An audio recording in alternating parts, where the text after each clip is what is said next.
أشهد أن لا إله إلا الله وحده لا شريك له وأشهد أن محمدا عبده ورسوله الذي أرسله بالحق بشيرا ونذيرا وداعيا إلى الله بإذنه وسراجا منيرا فقد قال الله تعالى في كلامه المجيد وبرهانه التوحيد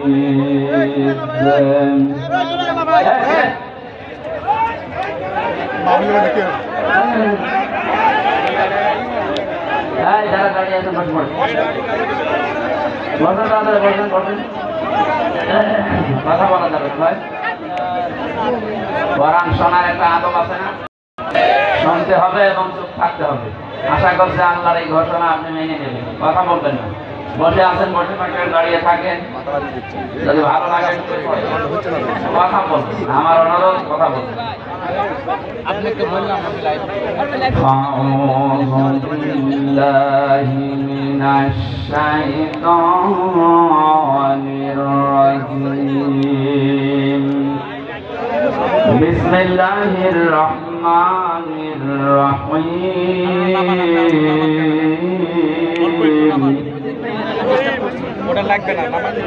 قل إن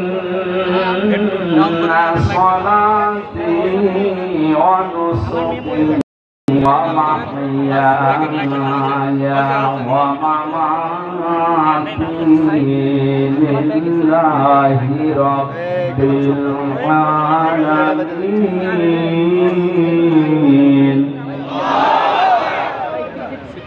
لا شريك له وبذلك أمرت وأنا أول المسلمين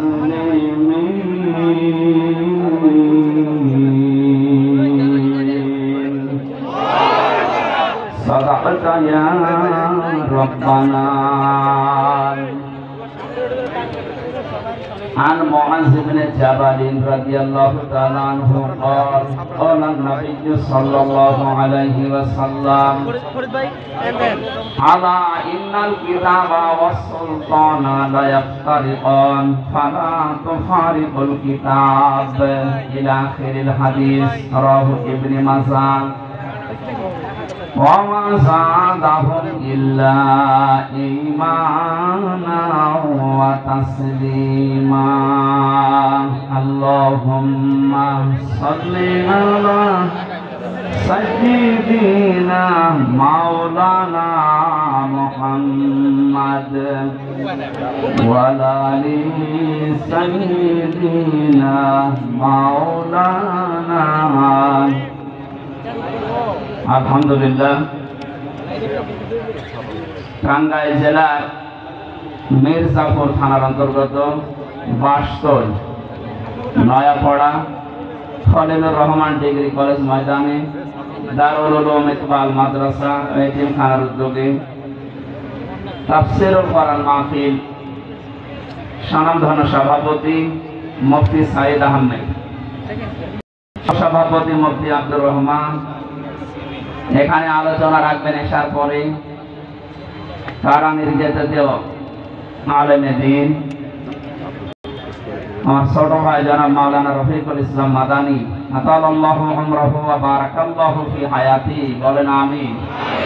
মাহফিলের প্রধান অতিথি জাপান গার্ডেন সিটি লিমিটেড এর ব্যবস্থাপনা পরিচালক ও সভাপতি রিহাব বাংলাদেশ, শ্রদ্ধাভাজন বড় ভাই জনাব মোহাম্মদ ওয়াহিদুজ্জামান আতালাল্লাহু উমরাহু ওয়া বারাকাল্লাহু ফি হায়াতি, সকলে বলেন আমিন। বিশেষ অতিথি হিসাবে উপস্থিত আছেন জনাব আব্দুল্লাহ আল মামুন, জনাব আসাদুজ্জামান সামির, আরো অনেক মানুষের নাম দিয়েছে। এখানে যাদের মাধ্যমে কোরআনে কারিমের দাওয়াত নিয়ে এসেছে আপনাদের সামনে বড় ভাই জনাব মাওলানা আবুল কাশেম, বড় ভাই জহিরউদ্দিন, সামনে বসা মুসলমান ভাইরা, পর্দার আড়ালের সম্মানিত মা এবং বোনেরা,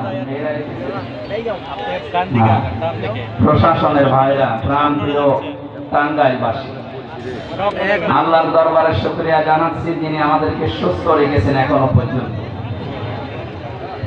অনুষ্ঠানটা শুধুমাত্র যারা টুপি মাথায় দেয় তাদের জন্য না, হাযা বায়ানুল লিন্নাস। আল্লাহ তাআলা বলেন যারা মানুষ পদবাচ্যে বিবেচিত তাদের জন্য আজকের এই অনুষ্ঠান।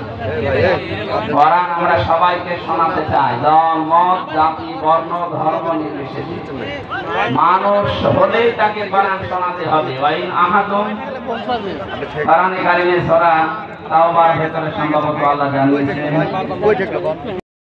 নবীকে আল্লাহ জানাচ্ছেন, হে নবী যদি কোনো অমুসলিমও আসে, আপনি যখন কোরআন পড়েন, কোরআন মানুষকে বোঝান, ওই সময় ওয়াইন আহাদুম মিনাল মুশরিকিনা ইসতাজারাকা ফাআজিরহু হাত্তা ইয়াসমা'a কালামাল্লাহি সুম্মা আবলিগহু মা'মানা। মুশরিকও যদি আসে কোরআনে কারীম শুনতে, যারা আল্লাহর সাথে শিরক করে, আপনি নিরাপদে তাদেরকে কোরআন শোনার ব্যবস্থা করে দেবেন এবং তাদেরকে তাদের গন্তব্য পর্যন্ত পৌঁছিয়ে দেবেন, তারা যেন নির্বিঘ্নে বাড়ি যেতে পারে।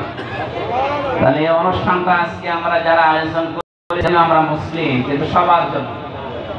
কোরআনে কারীমের কাছে আসলে বিবেক যদি কারো একটু নাড়া দেয়, আল্লাহ তাকে রাস্তা দেখিয়ে দেবে। কথা বুঝতেছে? বিবেক যদি কেউ নাড়া দিতে পারে, তাকে আল্লাহ রাস্তা দেখিয়ে দেবে। আমার আজকে রাতে আলোচনা আছে, মনে হয় রাত 9টা থেকে 10টা সাড়ে 10টা পর্যন্ত আশুলিয়া জামগড়া। ওখানে আমি বিবেকের উপরে কথা বলবো মনে করছি। আজকে এখানে আপনাদের আয়াত পড়েছিলাম সূরা আনআম 162-63 দুইটা আয়াত পড়েছি। আজকের আলোচনার বিষয় আল্লাহর জন্য। এই শব্দ মনে হচ্ছে এত কথা আল্লাহ এর ভেতরে দিয়ে রেখেছে। আমার মনে হয় এই আয়াত দুইটাকেও যদি বুঝে আমল করতে পারেন, দুনিয়া আখিরাত তার জন্য যথেষ্ট হয়ে যাবে। এত কথা এর ভেতরে আছে, আমরা তাফসীর আকারে বের করার চেষ্টা চালাবো ইনশাআল্লাহ। যিনি আমাদেরকে সুস্থ রাখার পরে ময়দানে নিয়ে আসলেন, না কিছু লাগবে না, একটু লাগবে না ভাই, যার লাগে তারে দেবেন, এখানে আর আসবেন না। 1 ঘন্টা সময় পাচ্ছে, একেবারে নিস্তব্ধ হয়ে বসে থাকে। যে যত অ্যাক্টিভ হয়ে শুনতে পারবেন, আল্লাহর রহমত তার উপরে তত বেশি নাযিল হবে। কারণ কোরআনের ঘোষণা এইটা, ফাসতামিউ লাহু ওয়া আনসিতু, শুনতে হবে, নিশ্চুপ হবে এবং চুপ থাকা লাগবে। লাআল্লাকুম তুরহামুন, আশা করা যায় আল্লাহর রহমত এখানে নাযিল হবে। আমরা এই বিশ্বাস করি না? আর এটা পাওয়ার জন্যই আমরা এসেছি। সুতরাং যারা আসলাম, বাড়ির সব কাজ বাদ দিয়ে সারাদিনের পরিশ্রান্ত শরীর এখন বেরিয়ে দেবেন বিছানায়, তাও বাদ দিয়ে দিবেন কোরআনের একটা আয়াত বোঝার জন্য। এত আগ্রহ সাথে তারা বলছে আলহামদুলিল্লাহ। এটা যে একটা নেক কাজ, এখন অন্তত আপনার এখানে যতক্ষণ আসেন বসেন, গোনা হচ্ছে না, এই গ্যারান্টি আমরা দিতে পারি। গোনা হচ্ছে, অথচ এর বাইরে যারা চার দোকানে বসে এখনো গল্প করছে, অনেকে গেবতও করছে, করছে না? অনেকে বিভিন্ন নভেল, নাটক, সিনেমা, উল্টাপাল্টা নাচ দেখতেছে। আরো বিভিন্ন জায়গায় যারা অপকর্মে লিপ্ত আছে। এই সমস্ত মানুষের যে গোনা হচ্ছে, এতে কোনো সন্দেহ আছে? আমাদের অন্তত হায়াতের জিন্দেগিতে এখন 1-1.5 ঘন্টা যা বসে থাকবে, আপনারা আর যাই হোক গোনা হবে, বলেন না কেন? আল্লাহ রাব্বুল আলামিন বলেন, মান জাবিল হাসানাতি ফালাহু আশরু আমসালিহা। হে নবী, এই পৃথিবীতে কোন মানুষ যদি একটা নেকির কাজ করে, মহান আল্লাহ দয়া করে ওটা বৃদ্ধি করে 10 গুণ বৃদ্ধি করে দেন। ওমান জাবিস সাইয়্যাতি ফালা ইউজসা ইল্লা মিসলাহা ওয়া হুম লা ইউযলামুন। কিন্তু কোন মানুষ যদি জুলুম করে, অন্যায় করে, পৃথিবীতে সাইয়্যাত পাপের কাজ যদি কোনো মানুষ করে, আমার আল্লাহ তাকে যতটুকু পাপ করবে অতটুকু পরিমাণে শাস্তি দেবেন। সব জায়গায় আনন্দের বিষয়ে আল্লাহ তার উপরে জুলুম করবেন না। এই যে শেষের শব্দটা, জুলুম করেন না আল্লাহ, এটা যে এত নিকৃষ্ট শব্দ আল্লাহর কাছে। আল্লাহর সাথে কেউ যদি জুলুম করে আল্লাহ হয়তো তাকে মাফ করে দেবে, কিন্তু সৃষ্টি জগতের কারো সাথে কারো যদি জুলুম হয়ে যায় আল্লাহ তাকে মাফ করবে না যতক্ষণ ওই মাজলুম তাকে মাফ না করে। আমার কথা ক্লিয়ার তো? না না, ক্লিয়ার হয়। আপনি আল্লাহর বিভিন্ন অধিকার নষ্ট করেছেন। আপনি বান্দা হিসাবে আল্লাহর অনেকগুলো অধিকার আল্লাহ আপনার কাছে পায়। যেমন আপনাকে উল্লেখ করার মতো কিছু ছিল না, সেখান থেকে আজ আপনাকে ওয়াহিদুজ্জামান বানিয়েছে। এটা আপনার বাবা বানিয়েছে। বলেন বলেন, হাল আতা আলাল ইনসানি হাইনুম মিনাদ দাহরি লাম ইয়াকুন শাইআম মাযকুরা। হে ওয়াহিদুজ্জামান, তোমার জীবনে এমন একটা সময় ছিল যখন উল্লেখ করব এরকম কিছু বিষয় তুমি ছিলে না। কে বলছে? সেখান থেকে আজ এই চেয়ারে বসে আছি আমি। এখানে এককভাবে হয়তো তোমার মা বাবা বিছানায় ছিল, এতটুকুই শেষ। বাকি যা করার আমি আল্লাহ নিজে করেছি। তোমার প্রতি আমার অনেকগুলো দাবি আছে। আমি তোমাকে বানানোর কারণে আমার প্রতি যেমন দাবি আছে, সে দাবিগুলো আমি হয়েছি বীর্য থেকে শুরু করে পর্যন্ত সব দিয়েছি। তুমি কথা বলতে পারতে না, আমি আল্লাহ এটা শিখিয়েছি। বিজ্ঞান এখন জানিয়েছে যে মানুষ কথা বলে, এক একটা কথা তৈরি হতে 27টা ধাক্কা লাগে। এই কণ্ঠের ভেতরে 27টা স্তর আছে। এতগুলো ধাক্কা তৈরি হওয়ার পর একটা কথা আপনি বের করতে পারেন। কোরআন আর হাদিস জানিয়েছে প্রত্যেকটি স্তরে আল্লাহ একজন ফেরেশতা বসিয়ে রেখেছে আপনার এই কথা তৈরি করার জন্য। মেশিনের ভেতরে যদি আপনি গম দেন, 3-4টা স্তর পার হওয়ার পরে আটা বের হয়। আল্লাহ বলেন এই যে কণ্ঠের কয়েক ইঞ্চি জায়গা, এখান থেকে কথা তৈরি হতে 27টা স্তর পার করে একটা কথা বের হয়। কাউকে যদি আল্লাহ কথা বন্ধ করে দেয়, তাম দুনিয়ার সব ডাক্তার মিলে আপনার কথা বের করতে পারবে না, কারণ এটা আর মানুষের দায়িত্বে নেই, এটা আল্লাহ নিজে দায়িত্বে রেখেছেন আর এটা পালন করাচ্ছেন আল্লাহ ফেরেশতাদেরকে দিয়েছে। এই জন্য মানুষ যদি একটু নাড়াচাড়া দেয় বিবেককে, একটু যদি কাজে লাগাতে চেষ্টা করে, ওর দুনিয়ার দিকে তাকানো লাগবে না, ওর নিজের দিকে তাকালে হেদায়েত পেয়ে যাবে। আমরা বহুবার বলেছি মানুষকে বানাতে আল্লাহ যে নিজের পক্ষ থেকে 5টা জিনিস দান করেছিলেন: শ্রবণ শক্তি, দর্শন শক্তি, বাক শক্তি, আকেল শক্তি আর ঘ্রাণ শক্তি। এর ভেতরে বাক শক্তি এ শব্দটা আছে না? বলেন বলেন, ক্লাস চলছে, ছাত্রের মতো জবাব দেবে। বাক শক্তি দিয়ে মানুষ কি করে? কথা বলে। বলেন না কেন? এইটা আল্লাহ নিজে দিয়েছেন, কেউ দেয়নি। তাফসীরের ভেতরে পড়েছি হাক্কানিতে, এখানে অনেক আলেম আছে, তাদেরকে বলছি আপনি একটু চিন্তা করে দেখেন।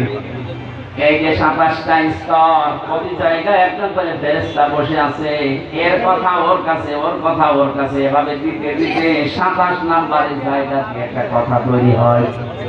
একটা ফেরেশতা যদি ওখানে বসা অবস্থায় দায়িত্ব সঠিকভাবে পালন না করে, কোরআন আর হাদিসের বর্ণনা আপনি কথা শুদ্ধভাবে বলতে পারবেন না, গান ও শব্দ হবে। আর বিজ্ঞানের থিওরি হচ্ছে আপনার কথাগুলো মুখ দিয়ে আসবেই না। পাগল যেমন করে আপনি ওরকম করবেন। যে কথা এটা তৈরি হওয়ার জন্য যিনি দায়িত্ব পালন করাচ্ছেন ফেরেশতাদেরকে, বলেন বলেন, আল্লাহ বলেন এই যে কথা থেকে শুরু করে তার শরীরে যত অর্গান দিয়েছি, যত সম্পদ দিয়েছি, এক একটা মানুষের শরীরে যত সম্পদ আছে, যত যদি কিছুই না পায়, একটা একটা করে যদি বিক্রি করতে থাকে, কত টাকার মালিক নিজে জানেন। যিনি বসে আছে আমাদের প্রধান অতিথি, ওনাকে আল্লাহ সম্পদ দিয়েছে মনে করেন। যদি বলা হয় ভাই 2টা চোখ দিয়ে দেন, যে প্রতিষ্ঠানের মালিক আপনি এরকম 5টা প্রতিষ্ঠান দিয়ে দেব, বলে তো 2টা চোখ দিতে রাজি না। দর্শন শব্দের কথা বলছিলাম, আল্লাহ নিজে দিয়েছেন এইটা। এজন্য উনি যদি কাউকে নষ্ট করে দেয় জন্মের পর থেকে তামাম দুনিয়া ডাক্তার মিলেও আপনাকে দেখাতে পারবে না। আল্লাহ বলেন আমি যে নেই থেকে শুরু করে তোরে হামজা বানালাম, বহু কিছু তোর জীবনে আমার আছে, আমার যেমন আছে তোর জীবনে আমিও তো তোর কাছে কিছু পাবো, সেই হিসাবে আমাকে তো কিছুই দিতে পারলে না। তারপরও আমার বিভিন্ন অধিকারগুলো যখন নষ্ট করে ফেলো, আমি আল্লাহর কাছে যখন ফিরে আসার ঘোষণাও দিয়েছি আমি ফিরে আসতেছি, তখন আমি আল্লাহ মাফ করে দিই। কিন্তু আমার সৃষ্টি যারা এই পৃথিবীর আমরা 18,000 মাখলুকাত বলি, তার চাইতেও বেশি আছে। এই সৃষ্টির কারো সাথে যদি তোমার জুলুম হয়ে যায়, যতক্ষণ ওই মাজলুম তোমাকে মাফ না করবে ততক্ষণ তোমার ক্ষমা নেই। এই বিষয়টা আজকে আমি ক্লিয়ার করব যতটুকু সময় লাগে। এই বাংলাদেশে যেহেতু এটা এখন বেশি চলছে, এই 15.5 বছর আপনারা যারা জুলুম ওর অত্যাচার, নির্যাতন, গুম, খুন, মানুষের অধিকার নষ্ট করা, আয়না ঘরের সাথে যারা জড়িত ছিলেন, এটা প্রমাণ হয়ে গেছে না? এখন যদি আপনি বলেন আস্তাগফিরুল্লাহ, আপনার মাফ হবে না। আরে ভাই, আপনি তো আল্লাহর কাছে অপরাধ করেননি, আপনি অপরাধ করেছেন হামজার কাছে। এটা আমি 3টা বছর ছেলে ছিলাম, আপনি কি আল্লাহর কাছে অপরাধ করলেন না আমার কাছে? কয়েকদিন আগে আমার মামলা সব খারিজ হয়ে গেছে, আদালত কর্তৃক প্রমাণিত যে আমার কোনো দোষ নেই, আমি নির্দোষ। তাহলে নির্দোষ মানুষকে বিনা কারণে আপনি 3টা বছর ওই ফাঁসির কন্ডেম সেলের ভেতরে রেখে দিলেন, এটা জুলুম। আরেকটু আছে, এই জুলুমের সাথে আমার মামলার আয়ু থেকে শুরু করে যারা তত্ত্বাবধান জড়িত প্রত্যেকেই জালেম। জুলুম যারা করে তারা কি? ইমাম আহমদ ইবনে হাম্বল রাহমাতুল্লাহ আলাইহি উনি জেলে ছিলেন, ওনাকে প্রতিদিন 32টা করে শাবক মারা হতো। এক কারারক্ষী এসে একদিন বলছে, হুজুর জালেম কাকে বলে? জালেমদের যে বর্ণনা আপনি মাঝে মাঝে এই যে কারাগারে বসে বসে বলেন, লেখেন, আমি যে আপনাকে পাহারা দেই, আমি কি জালেমের ভেতরে পড়ি? আমি কি জালেমের সহযোগী হিসাবে পড়ি? আপনি একটু আমাকে বলেন তো। ইমাম আহমদ ইবনে হাম্বল বললেন, আল্লাহর বান্দা, জালেমের সহযোগী বলা হয় তাদেরকে যে মানুষগুলো যারা জুলুম করে তাদের পানি টেনে দেয়, কাপড় পরিষ্কার করে, ঘরদোর পরিষ্কার করে দেয়, নাস্তা বানিয়ে দেয়, চা টেনে দেয়। এই জালেমদের যারা এগুলো খেদমতে আছে তারা হচ্ছে জালেমদের সহকারী। আর তুমি যেটা করছো সহকারী না, তুমি নিজে জালেম। দাঁতে কামড় দিয়ে বলছে, কি প্রশ্ন করলাম আর উত্তর পেলাম কি? প্রশ্ন না করে ভালো ছিল। আমি জানতে চেয়েছিলাম যে আমি কি জালেমের সহযোগী কিনা, এখন তো নিজেই আমি জালেম হয়ে গেলাম। এই জুলুম থেকে মুক্ত হওয়ার জন্য কি করা লাগবে? উনি কয়েকটা টিপস দিয়েছিলেন আমার এখানে শিক্ষা দেওয়ার বিষয়। এই 15.5 বছরে যে জুলুম করেছেন, ওই জুলুম যদি যার সাথে করলেন তার ক্ষতি হয়ে যায়, ওই ক্ষতিপূরণ আপনাকে দেওয়া লাগবে। আমার সাথে এক ওসি ছিল কারাগারে, নুসরাত হত্যা মামলা। আমি একদিন আমার ফাঁসির কন্ডেম সেলে বসে বসে তাওবার ব্যাখ্যা করছে, উনি আমার কাছে এসে বলছে, হুজুর যে ব্যাখ্যা দিলেন আমিও তো তওবা করেছি, দেখেন তো আমার তওবা মেলে কিনা। বলেন, যে নির্বাচন গেল আমি বাইরে ছিলাম, রাত 12টার পর থেকে আমার যে এসআই এবং আমার যা আছে আশপাশে কনস্টেবল, এদেরকে নিয়ে আমার আন্ডারে যারা রাত 12টার পর থেকে আল্লাহর নামে ভোট কাটা আরম্ভ করলাম। এই দেখেন কোরআন শরীফ আমার সামনে এইভাবে বলছে, আমি আল্লাহর নামে ভোট কাটা আরম্ভ করলাম। ফজর পর্যন্ত কাজ করে বাক্স পরিপূর্ণ করে আমি জায়গা মতো পাঠিয়ে দিলাম। এই জন্যই তো দিনের ভোট রাতে হয়েছে। প্রত্যেক থানায় একই অবস্থা। ফজরের আযান দেওয়ার পরে গোসল করলাম তাড়াতাড়ি, ওযু করার পরে 2 রাকাত নামাজ আদায় করে বললাম আস্তাগফিরুল্লাহ। হুজুর আমার এই তাওবা হয়েছে। আর না তাওবা হয়নি, এটা ভণ্ডামি। আরে ভাই আপনি তো আল্লাহর কাছে দোষ করেননি যে আস্তাগফিরুল্লাহ পড়বেন, আপনি দোষ করেছেন হামজার কাছে। একটা এমপি বানাতে 3.5 লাখ 4 লাখ মানুষের রায় লাগে, আর আপনি নিজেই সব দিয়ে দিলেন। কথা বলেন না? সুতরাং আমার মতো 3.5 থেকে 4 লাখ হামজার কাছে আপনি আগে মাফ চাবেন। আমরা যদি বলি ঠিক আছে যা তোরে ছেড়ে দিলাম, কিন্তু ভয়ঙ্কর বিষয় হচ্ছে আপনি যখন থেকে ভোট কেটেছিলেন তারপরে এই কয় বছরে অনেক মানুষ এই দুনিয়া থেকে বিদায় নিয়েছে। তাদের কাছে মাফ পাবেন কি করে? সুতরাং এই জালেমদের অনুসারী যারা ছিল, ফাঁসিবাদের দোষর যারা ছিল, ওদের দুনিয়াও শেষ, আখিরাতও শেষ।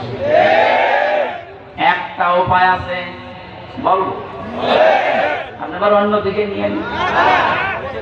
কিছু মানুষের মধ্যে শুধু উল্টা কাজ করে, মনে করে যে হ্যাঁ খুব ভালোই লাগছে, বিপদে যখন পড়বেন তখন টের পাবেন। এক লোক এরকম উল্টা বোঝান একটা ঘটনা পড়েছিলাম।